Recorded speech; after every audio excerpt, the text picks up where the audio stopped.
नमस्कार, मैं हूं आपके साथ अलीम अतर। सुबह के 11:30 बज रहे हैं और ये वक्त है विशेष का। आज हम बुलेटिन में बात करेंगे प्याज की बढ़ती कीमतों का, जिसकी कीमतों ने पिछले 3 महीने से लोगों को रुला कर रख दिया है। आलम यह है कि प्याज का भाव कम होने की बजाय और चढ़ता ही जा रहा है।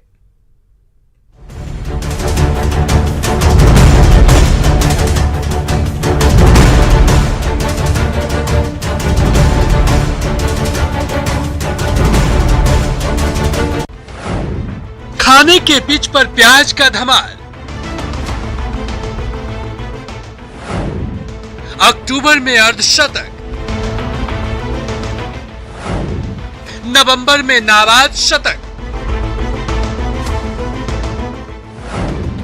दिसंबर में नॉट आउट 120, अब कहीं 125 तो कहीं 150 के पार। प्याज की महिमा अपार, प्याज से कैसे पाए पार। तो प्याज की कीमतों में कमी होने के बजाय आज से कीमतें और बढ़ गई हैं। पटना में प्याज की कीमत 120 रुपए प्रति किलो है। राजापुल थोक मंडी में प्याज की कीमतों का खासा असर देखने को मिल रहा है। मंडी से प्याज के ग्राहक भी गायब हैं। मौके से ज्यादा जानकारी दे रहे हैं हमारे सहयोगी रजनीश। प्याज की मार बरकरार है, कीमत सेंचुरी पार है। जी हां, आज से फिर से प्याज की कीमत में वृद्धि हो गई है और 100 पार कर गया है, यानी 120 रुपए किलो थोक मंडी में प्याज मिलने लगा है। इस वक्त हम राजापुल थोक मंडी में मौजूद हैं और हम सीधे दुकानदार से ही बात करते हैं। क्या कहेंगे, आज से फिर से कीमत बढ़ गई है प्याज? हाँ, प्याज की कीमत तो बढ़ गई है। पहले बिक रहा था 100 रुपये, अब बिक रहा है खुदरा में 120-30 के आसपास बिक रहा है खुदरा में। तो क्या लग रहा है कि अब जो आप लोग उम्मीद कर रहे थे, फिर से तो लग रहा है कि मार्केट डाउन हो जाएगा? अभी उम्मीदें करना छोड़ दीजिए। कम से कम जनवरी दिसंबर लास्ट तक ले जाएगा, उसके बाद ही रेट कटने का चांस है। 150 तक किलो जाएगा प्याज, 150 रुपये किलो तक बिकेगा यहाँ पर। वजह क्या है? मार्केट में माल कम आ रहा है। खपत जहाँ लोग 2.5-5 किलो लेता था, लेकिन वो 1 किलो आधा किलो ले रहा है, लेकिन ले रहा है। ऐसा थोड़ी कि लोग खाना बंद कर देगा। कल तक कीमत क्या थी? कल बिक रहा था 110 रुपये, आज 120 रुपये। कल हो सकता है 130 भी 40 पार कर जाए। तो अब जो 2 किलो लेते थे वो कितना खरीद रहे हैं? आधा किलो लेगा, 250 लेगा, क्या करेगा? अच्छा, मतलब कम हो रहा है। हाँ, खुदरा सेल कम गया है, बहुत कम गया। ये तो थोक मंडी है और खुदरा मंडी की अगर बात कर लें तो वहाँ पर क्या स्थिति होगी रेट की? वहाँ पर तो आपको 140 रुपये भी मिलेगा। 140 मिल सकता है। हाँ बिल्कुल, ये दुकानदार है और देख सकते हैं राजापुल मंडी की आपको हम तस्वीर दिखा रहे हैं। चारों तरफ एक तरह से कहें कि सन्नाटा है। सुबह का वक्त खासकर भीड़ रहती है, लेकिन आज भीड़ नहीं है। कुछ ग्राहक हैं यहाँ मौजूद, जरा ग्राहकों से भी बात कर लेते हैं कि कीमत फिर से बढ़ गई और प्याज फिर रुलाने लगा है। क्या कहेंगे? कि मटन तो खरीद लिए हैं, प्याज खरीदने के अभी मटन लिए हैं जी। तो क्या मान रहे हैं कि अब उम्मीद आप लोग छोड़ दिए हैं? क्या करें, इसमें तो महंगाई इतना बढ़ रहा है कि क्या करें। 120-30 कर रहे हैं प्याज के। बिल्कुल, जायके जो है वो बिगड़ गए हैं और कुछ और लोग हैं, जरा बात करते हैं। प्याज खरीदा आपने? जी नहीं खरीदा। नहीं खरीदा। क्या? महंगाई बहुत ज़्यादा बढ़ गई, इसी कारण नहीं ले पा रहे हैं प्याज। क्या बोला गया यहाँ? कीमत यहाँ पे 120 बोला जा रहा है, हमें तो उतना मिला नहीं है। अभी 180 रुपये लेके आए हम लोग। 250 ग्राम भी नहीं खरीदे? नहीं ले पा रहे हैं। नहीं ले पाए। कुछ लोग खरीद रहे हैं, यानी कुछ लोग हिम्मत हार रहे हैं। तो ये राजापुल मंडी है और समझ सकते हैं कि राजापुल मंडी में जब 120 रुपया प्याज की कीमत हो गई है तो बाकी जो खुदरा विक्रेता हैं, खुदरे मंडी में क्या हालत होगी। निश्चित रूप से बड़ी परेशानी है और जो ग्राहक हैं उनकी मुसीबतें कम नहीं हो रही है। ऐसे में जो किचन का जो बजट है वो भी बिगड़ रहा है, साथ ही जायके भी बिगड़ रहे हैं। उम्मीद करते हैं कि प्याज की कीमत जल्द घटे और निश्चित रूप से जो लोगों की परेशानी है वो भी कम हो सके। कैमरामैन अजय दुबे के साथ रजनीश कुमार, न्यूज़ 18 पटना। तो बिहार की राजधानी पटना के बाद झारखंड की राजधानी रांची के खुदरा बाजार में भी प्याज 110 से 120 रुपए प्रति किलो बिक रहा है। आम लोगों का मानना है कि कालाबाजारी के कारण मार्केट में प्याज की कीमतें आसमान छू रही हैं।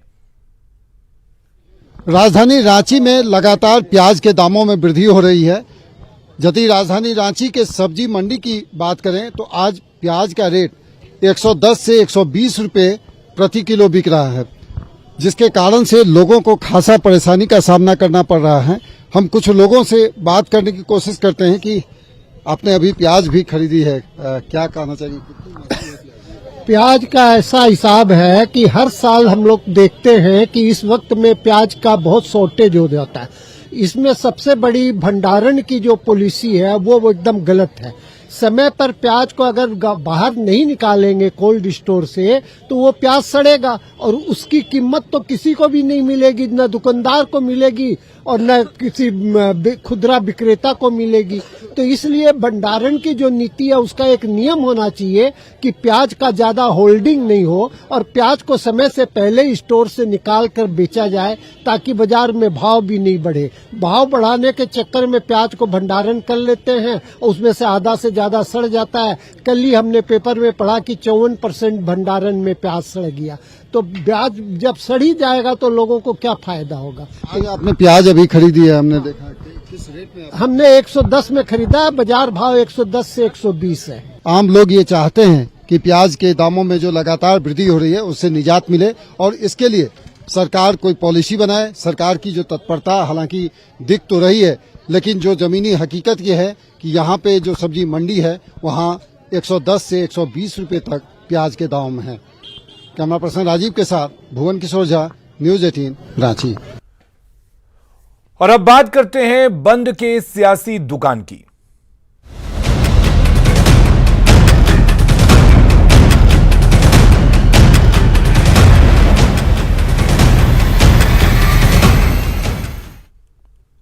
उन्नीस, 20 और 21 दिसंबर को बिहार बंद रहेगा। ऐसा पहली बार होगा जब 3 दिनों तक बिहार बंद रहेगा। नागरिकता संशोधन बिल और एनआरसी के खिलाफ विपक्ष ने बंद का ऐलान किया है। वाम दलों ने 19 दिसंबर को बिहार बंद बुलाया है। 20 दिसंबर को कांग्रेस का बंद है, जबकि 21 दिसंबर को आरजेडी ने बिहार बंद बुलाया है। बंद को लेकर सोमवार को पटना के जनशक्ति भवन में महागठबंधन की बैठक हुई, जिसमें आरजेडी के प्रदेश अध्यक्ष जगदानंद सिंह, आरएलएसपी से उपेंद्र कुशवाहा, वाम दल के सत्यनारायण सिंह और वीआईपी के मुकेश सैनी बैठक में मौजूद थे। ये बैठक थी बिहार के बंद को लेकर आम सहमति बनाने की, लेकिन सहमति नहीं बन सकी। बिहार में 19, 20 और 21 तारीख को अलग अलग राजनीतिक दलों ने बिहार बंद बुलाया है। इस बंद को लेकर क्या सोचते हैं गया के लोग, आइए बात करते हैं। आखिर इस बंद से लोगों का भला होता है या लोगों की परेशानी बढ़ती है? अच्छा बताइए सर, ये जो बंदी बुलाई गई है इसे आप क्या मानते? इसको हम गलत मानते हैं क्योंकि उद्देश्य गलत है। जिस विषय पर यह बंदी बुलाया गया है वह विषय राष्ट्र और देश के हित में है। सर आप बताइए, इस पूरा जो बंद बुलाया गया 3 दिन का, इसे क्या मानते? नहीं, ये तो सरासर गलत है। ठीक है, धरना प्रदर्शन लोगों को अपना बात रखने का हक है, लेकिन तोड़ फोड़ करना, मारपीट करना, जगह जगह गाड़ी जलाना, ये बहुत ही गलत है, बहुत ही निंदनीय कार्य है। ऐसा नहीं होना चाहिए। देखिए, ये निंदनीय बता रहे, चूँकि बीते 2 दिन कुछ रैली निकली थी, विरोध रैली, जिसमें कुछ शरारती तत्वों ने ऐसी घटना को अंजाम दिया जिसका लोग विरोध कर रहे हैं और कह रहे हैं कि जो शांतिपूर्ण उन्हें अपनी बात रखनी चाहिए। कुछ पढ़े लिखे होंगे, समझदार लोग होंगे, तभी ना सही से रैली निकाल सकते हैं जी। और सब अभद्र लोग को बुला के इधर उधर। बिहार बंद 3 दिन बुलाया गया है, ये यहाँ के लोगों के हित में है या इससे परेशानी बढ़ेगी लोगों? सर देखिए, अगर शांति से निकालिएगा तो हित ही में रहेगा, अगर परेशान खुद कीजिएगा तो परेशानी सबको होगा। ये शांति से अगर निकालें तो लोगों के हित में है, चूँकि जो मुद्दे हैं उससे जो है कई लोग इत्तेफाक रखते हैं, कई इत्तेफाक नहीं रखते हैं। सर आप बताइए कि ये जो बात है, ये जो बंदी 3 दिन की बुलाई गई है, ये क्या है? बंदी किसी समस्या का समाधान नहीं होता है, इससे और जन सामान्य को व्यवधान पहुंचता है। समझे कि नहीं, रोजी रोटी करने वाले को रोजी रोटी मारी जाती है। हम यदि किसी कानून से विरोध करते हैं या हम समर्थन करते हैं तो हमारे देश में 5 साल के बाद जो चुनाव पद्धति है उसमें हम किसी सरकार का विरोध करके हटा दें, इससे परेशानी होती है बंदी से। आप सर क्या मानते हैं, लगातार 3 दिन बंद करना ये क्या? ये देश के हित में तो नहीं है, इससे तो देश को नुकसान ही है, अर्थव्यवस्था से लेकर हर चीज़ का नुकसान है। और आप बताइए, ये बंदी 3 दिन बुलाया गया है, इससे आम लोगों को दिक्कत होगी या उनके जो मुद्दे हैं सामने आएंगे? सबसे पहले बात है, आखिर ये बंदी बुलाई किस लिए गई है? CAA के विरोध में, सिटीजन अमेंडमेंट एक्ट के विरोध में बंदी बुलाई गई है। तो ये देखना चाहिए ये सही है या गलत। कुछ लोग को सही लगेगा क्योंकि हमारे सांसद ने इसे पास किया है, बहुत वो तो वहाँ पे बहुमत में है, उसने पास किया है। और कुछ लोग गलत लगेगा, तो गलत जिसको लग रहा है उसको विरोध प्रदर्शन करने का लोकतंत्र में सबको एक जगह मिला है। तो अपने सही तरीके से अब लोकतंत्र में प्रदर्शन करें ना। कल ही गया में जुलूस निकला, इतने लोगों का शीशा तोड़ दिया गया, आम जन अस्त व्यस्त हो गया। तो सही है, आखिर किस लिए बंदी किया जाए? आखिर क्या है जो अफगानिस्तान हुआ, पाकिस्तान हुआ, बांग्लादेश से नॉन मुस्लिम्स जो वहाँ प्रताड़ित हो रहे हैं, उनको यहाँ नागरिकता देने का एक्ट है। तो दिक्कत आखिर क्या लग रहा है? कहाँ पे दिक्कत है? जिस विशेष समूह के लिए वो एक देश ही दे दिया गया है, वो देश में एक विशेष समूह के ही लोग मानते हैं। अगर कोई बंदी हो तो शांतिपूर्ण होना चाहिए। बंदी भी हो तो शांतिपूर्ण होना चाहिए। और हम बंदी के एकदम बिल्कुल खिलाफ हैं। हम बंदी के एकदम 100% खिलाफ हैं। हम अपना प्रतिष्ठान को कभी बंद नहीं करें। किसी भी मुद्दे पर अपनी बात रख सकते हैं, लेकिन बात रखने का जो तरीका है वो शांतिपूर्ण होना चाहिए। और इसमें जो भी आंदोलन के लिए निकलें या बिहार बंद करें, तो उसमें किसी भी लोगों को परेशान न करें और अपनी बात जो है शांतिपूर्ण रखें। सहयोगी विपिन के साथ अरुण चौरसिया, न्यूज़ 18 गया। और इस वक्त रुक करेंगे एक बड़ी खबर की। पटना से बड़ी खबर आ रही है। जन अधिकार पार्टी के प्रमुख पप्पू यादव को पटना में नजरबंद कर दिया गया है। पप्पू यादव के घर के बाहर मजिस्ट्रेट और पुलिस की तैनाती की गई है। पप्पू यादव को घर से बाहर निकलने की इजाजत नहीं है। बता दें कि पप्पू यादव ने 20 दिसंबर को बिहार बंद बुलाया है। और पटना से संवाददाता रवि एस नारायण ने इस खबर का जायजा लिया। कुछ भी पुलिस बताने से इनकार कर रही है, लेकिन पप्पू यादव यहाँ पे मौजूद है। आपके घर पुलिस पहुंची है और क्या मामला क्या है?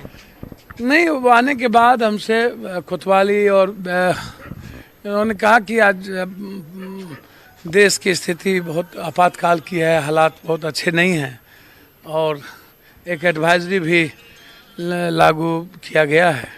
107 हम आपको नोटिस दे रहे हैं, कृपया आज आप घर से नहीं निकलें। तो हमने कहा ठीक है, यदि आप कह रहे हैं घर से नहीं निकलें तो नहीं निकलेंगे। तो घर में नज़रबंद किया गया है। अब वो तो वही बताएंगे, उनका कहना है घर से नहीं निकलें और 107 में आपको लगा रहा हूँ और किसी कीमत पर आप घर से नहीं निकलें, ये डीएम का आदेश है। ऐसा मुझको रमाशंकर बाबू ने, इंस्पेक्टर साहब ने कहा कि डीएम का आदेश। हमने कहा कि आदेश का पालन करेंगे। और हमारे साथ रवि एस नारायण जुड़े हुए हैं इस खबर पर ज्यादा जानकारी के लिए। रवि एस नारायण, आपने पप्पू यादव से बात की, लेकिन पप्पू यादव ने कहा है कि ठीक है, कानून के तहत तो उन्हें अगर नजरबंद किया गया है तो वो उसका पालन करेंगे। लेकिन सवाल यह है कि पप्पू यादव जो 20 तारीख को बंद बुलाया है उन्होंने, उसका नेतृत्व कैसे करेंगे, उसको कैसे टैकल करेंगे? जी बिल्कुल, सबसे बड़ा सवाल यही है कि जिस ढंग से पिछले 3 दिनों से पटना के कारगिल चौराहे पर जिस ढंग से प्रदर्शन हुए हैं और प्रदर्शन काफी हिंसक भी रहे हैं और एनआरसी के मुद्दे पर लगातार इनका प्रदर्शन जारी है। आज पटना कॉलेज से, साइंस कॉलेज से जन अधिकार पार्टी जो पप्पू यादव की पार्टी है, उसका छात्र संगठन जो है वहां से एक मार्च निकालने वाला है। तमाम चीजों को देखते हुए प्रिकॉशन के तौर पे जो जिला पुलिस है उन्होंने एहतियातन जो है उनको घर में नजरबंद किया है। और हालांकि अभी तक उन्होंने ये नहीं कहा कि कितने दिनों का ये बंद रहेगा, ये कितने दिनों तक पप्पू यादव को घर में नजरबंद करके रखा गया है। लेकिन फिलहाल ये बात तय है कि उनको बाहर निकलने से मना किया गया है। 107 का जो नोटिस है वो जारी किया गया है। बाहर में पुलिस के अधिकारी जो है और पुलिस कर्मी जो है वो बैठा दिए गए हैं। देखना होगा कि 19 तारीख को जो बंद है, पूरे बिहार बंद रखा गया, लेफ्ट के साथ तमाम जो लोग हैं, पप्पू यादव का भी बंद है, उसमें वो शामिल हो। चलिए रवि एस नारायण, आपके पास हम लौटेंगे। हमारे साथ पप्पू यादव जी जुड़े हुए हैं। पप्पू यादव जी, आपने बंद को बुलाया है, सरकार ने आपको नजरबंद कर दिया है, कैसे करेंगे आप इस बंद को सफल?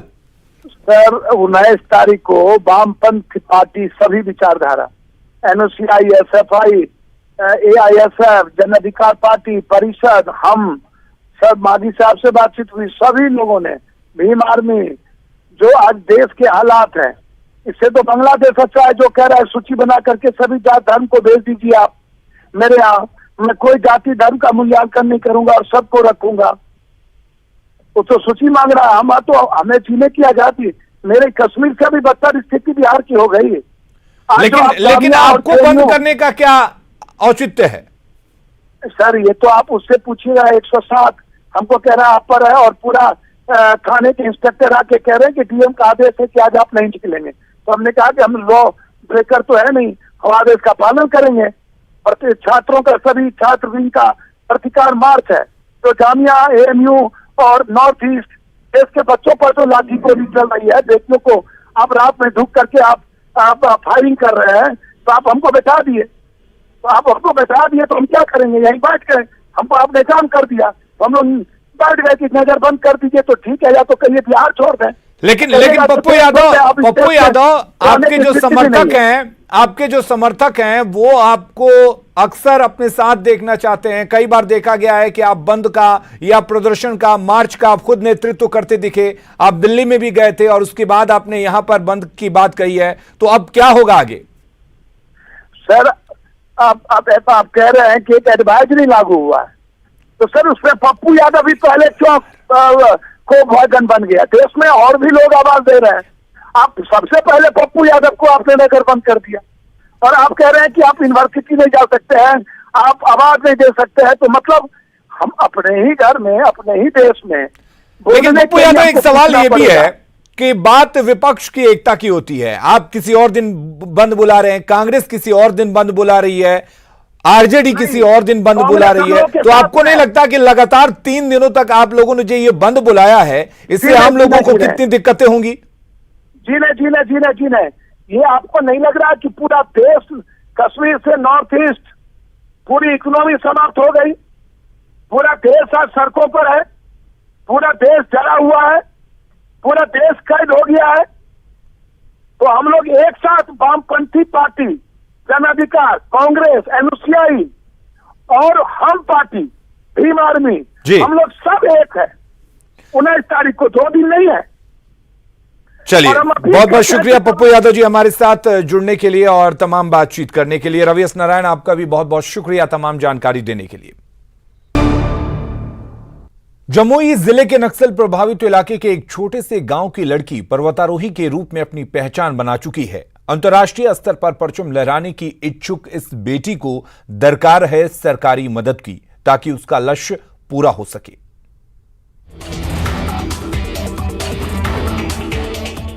हिम्मत बुलंद हो तो पहाड़ भी आपके आगे झुक जाते हैं, और कुछ ऐसी ही हिम्मत की मिसाल है जमुई के नक्सल प्रभावित बरहेट प्रखंड के टेंगहरा गांव की निशु। साधारण परिवार से आने वाली निशु सिंह ने छत्तीसगढ़ से लेकर हिमाचल प्रदेश और लद्दाख की ऊंची पहाड़ियों पर तिरंगा लहराया है। अब अंतर्राष्ट्रीय स्तर की पर्वतारोह के रूप में चयन के बाद उसका मकसद है एवरेस्ट फतेह करना। इसके लिए वो हर जतन कर रही है और बेटी के लिए माँ और पिता हर कुर्बानी देने को तैयार हैं। मैंने खुद पार किया, पेरेंट्स खुद साथ देने लग जाएंगे। जब अचीवमेंट होना चालू हो जाता है ना, तो पेरेंट्स खुद साथ देते हैं कि हाँ करो आगे। तो मैं चाहती हूँ लड़कियाँ ऐसा ना हो कि बैठ जाएं कि नहीं बस घर में बैठना है, फिर शादी हो जाए, फिर घर संभालो, दूसरे घर संभालो। तो फिर बच्चा क्या, एक जिंदगी है, उसको ये अच्छे से जी लो। जहाँ तक बढ़ेगी बढ़ाएंगे। अभी क्या परेशानी आ गई है? अभी छोटा छोटा तो हम कर लेते हैं। एक मिडिल क्लास के आदमी 2-2 लाख कहाँ से हम पूरा करेंगे? उतना तो हम कर नहीं पाएंगे, तो इसीलिए है थोड़ा दिक्कत। और बाकी छोटा छोटा तो हम कर लेते हैं। अब बेटी को पीछे नहीं हटने देंगे। एक पर्वतारोह के रूप में विख्यात निशु सिंह के परिजन भी मानते हैं कि आज के दौर में बेटियां किसी से कम नहीं हैं। बस जरूरत है उसे उचित प्रोत्साहन की। हालांकि आर्थिक तंगी उसे अंतर्राष्ट्रीय पहचान दिलाने में बाधा जरूर बन रही है, जिसके लिए सरकार से मदद की आस है। अभी पैसे की जरूरत है, कुछ मदद सरकार से दिलवाइए आप लोग, और आगे बढ़ेगी वो। तो सरकार कुछ करती है इस दिशा में? आगे करना चाहिए, आप लोग पहल कीजिए। हम लोग भी सपोर्ट करते हैं, थोड़ा ऊपर से भी सपोर्ट हो जाएगा तो और आगे बढ़ जाएगी। हम इसको कुछ बना तो उस परिस्थिति में हर जगह इसको हम सपोर्ट किए हैं और करते भी रहेंगे। और जहाँ तक रही आर्थिक मदद हो या जो भी मदद हो, वो तो हम करते ही हैं, सपोर्ट तो हम करते हैं। साथ में गवर्नमेंट को भी चाहिए, ये गवर्नमेंट को भी, बिहार गवर्नमेंट को भी चाहिए छत्तीसगढ़ गवर्नमेंट को भी चाहिए। जमुई जिले के एक छोटे से गांव से आने वाले और साधारण परिवार की निशु को अब तक परिवार वाले भी खूब मदद करते आ रहे हैं, लेकिन अब इसे मदद की और जरूरत है ताकि वो अंतर्राष्ट्रीय स्तर पर अपना नाम कर सके। केसी कुंदन, न्यूज़ 18, जमुई।